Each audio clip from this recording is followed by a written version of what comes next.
बिस्मिल्लाहिर्रहमानिर्रहीम। शुरू करता हूँ अल्लाह ताला के बबरकत नाम से जो दिलों के हाल बेहतर जानता है।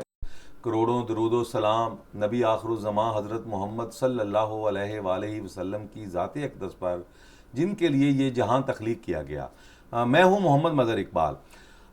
इमरान खान बड़े पुरुमीद हैं कि आने वाले दिन उनके लिए अच्छे हैं, क्योंकि सनम जावेद, आलिया हमज़ा, रऊफ़ हसन की जो रिहाई है हालिया दिनों में, और अदालत की जानिब से इन मुकदमात में जो रिमार्क्स दिए गए हैं, वहाँ से पीटीआई के जो बानी हैं वो बड़े पुरुमीद हो गए हैं कि आने वाले दिनों में उन्हें अदलिया से रिलीफ मिलेगा, क्योंकि हुकूमत ने उन रिमार्क्स के बाद आलिया हमज़ा, सनम जावेद और रऊफ़ हसन पर किसी किस्म का नया मुकदमा कायम नहीं किया, जिसके बाद अब वो अपने अपने घरों में इस वक्त मौजूद हैं, रिहाई पा चुकी हैं।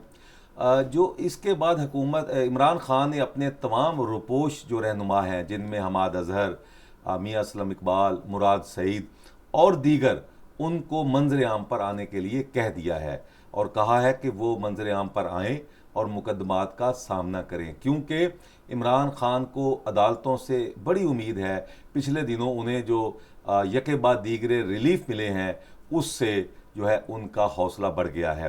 पीटीआई के जो कानूनी माहिरीन हैं, वो अदालत की जो तातीलात हैं मौसम गर्मा की, उसके बाद इमरान खान और उनकी अहलिया बुशरा बीबी के ख़िलाफ़ जो मुकदमात हैं, उनसे भी उनको ज़मानत मिलने की उम्मीद है और वो रिहाई की तवक्को कर रहे हैं।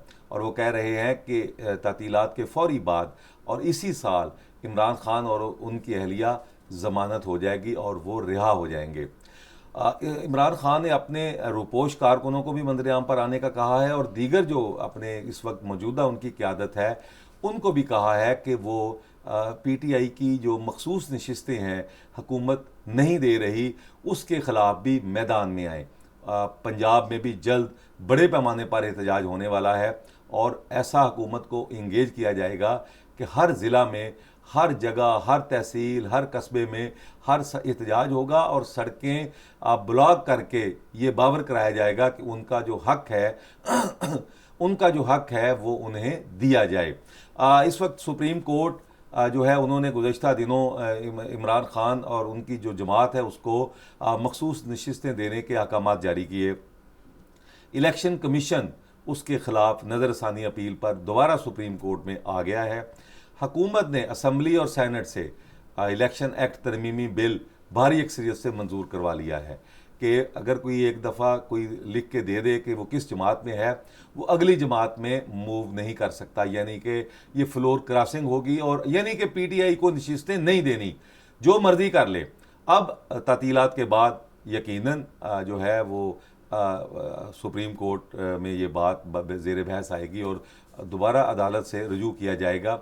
लेकिन हुकूमत जो है वो तुली हुई है। हुकूमत के जो बयानात हैं शहबाज शरीफ के अदलिया के बारे में, उनके जजों के बारे में, वो कोई किसी से ढके छुपे नहीं हैं और वो सब जानते हैं और उनके जो वज़रा हैं वो भी इसी बात पर बज़िद हैं कि जी पीटीआई को नशिस्तें नहीं देनी। कभी वो सुन्नी इत्तेहाद कौंसिल का कहते हैं, यानी कि इसी तरह इलेक्शन कमीशन और हुकूमत का गठजोड़ है कि इसी तरह इनको टाला जाए और वक्त जो है वो लिया जाए, आगे फिर देखें क्या होता है। लेकिन सुप्रीम कोर्ट अपना फ़ैसला पर अमल दरामद करवाएगी, यकीनन तातीलात के बाद इस पर समाअत होगी।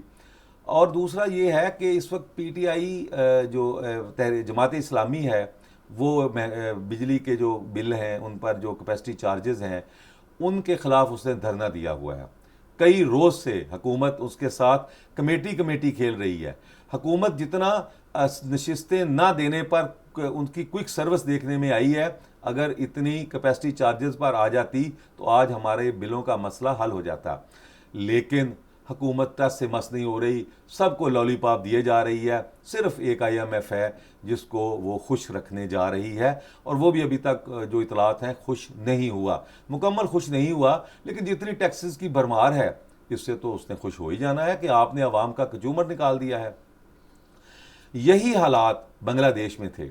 वहाँ पर भी सुप्रीम कोर्ट ने कोटा सिस्टम ख़त्म किया था, जो 30% अवामी लीग के कारकुन, बज़ाहिर तो वो उसको जंग आज़ादी के हीरोज़ के बच्चों का नाम देते हैं, लेकिन वो अवामी लीग जो हुक्मरान जमात है उसके कारकुनों को बांटा जाना था, उस पर लोग सरापा एहतजाज हुए हैं।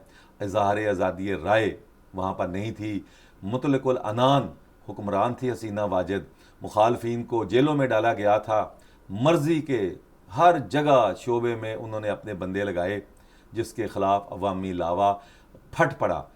जमात इस्लामी पर पाबंदी, खालदा ज़िया नज़रबंद, यानी कि किसी को बाहर नहीं आने देना। सुनियाँ हो जान गलियाँ विच मिर्ज़ा यार फिरे, यानी अकेले ही वो बाइकाट कर गए थे इलेक्शन का।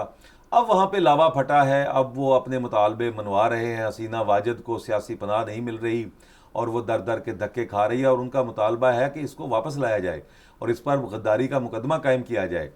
वज़ीर आज़म साहब यहाँ भी उधर ही हालात जा रहे हैं बांग्लादेश वाले, और ये ना हो कि कल को यहाँ भी लावा फटे और आप फिर देखते ही रह जाएं और वो अवाम का सैलाब सबको खसो खाशाक की तरह बहा कर ले जाए।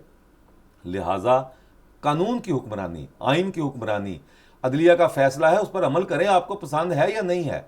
अदलिया ने दे दिया। अब चूंकि आपकी नशिस्तें कम होंगी, आपकी जो मखसूस नशिस्तों पर ख़वातीन आई हुई हैं उनको कुछ नहीं मिलेगा, वो वापस जाएंगी, डी सीट होंगी, तो आप ये अना का मसला बना के बैठे हुए हैं। इसी अना ने हसीना वाजिद को डुबो दिया और ये ना हो कि ये अना आपको ले डूबे। हुक्मरानों से कहो होश में आए कौसर। हम भी बैठे थे कभी ऐसे ही ईवानों में। मौलाना कौसर नियाजी का बहुत पहले ये शेर है कि जब बंदा हुक्मरान होता है तो वो उसको कोई इक़्तिदार के नशे में मस्त होता है, उसको कुछ होश नहीं होता कि वो क्या कर रहा है, लेकिन फिर जब इक़्तिदार से बाहर आता है तो फिर कहता है ओहो गलतियाँ हो गई। वज़ीर आज़म साहब अभी भी होश के नाखुन लें, बिजली का मसला भी हल करें, मखसूस नशिस्तों का मसला भी हल करें और भी अवाम का साथ दें IMF के साथ देने की बजाय। इसी के साथ मोहम्मद मज़हर इकबाल को इजाज़त दीजिए। अल्लाह हाफिज़।